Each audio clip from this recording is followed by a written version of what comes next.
Welcome, today I've heard of the Motorola Moto G72 and I'll show you how to turn on always on display feature on this device.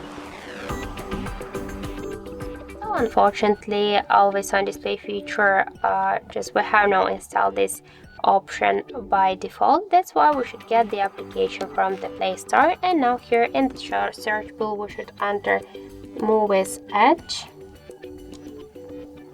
So just to get this application, let's tap to install and wait a couple of seconds while this application will download it and then install it on your device.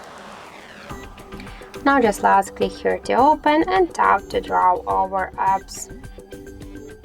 After that, tap to Muviz Search application and click on the switcher.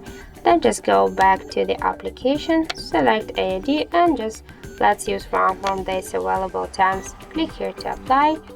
So now we should lock our device.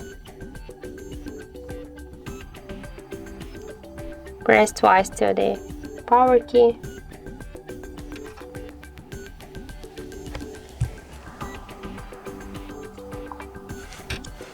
Okay, one more time. And now we can see that the always on display feature successfully activated. So that's it. Thank you for watching, and if you find this video helpful, don't forget to leave a like, comment and to subscribe our channel.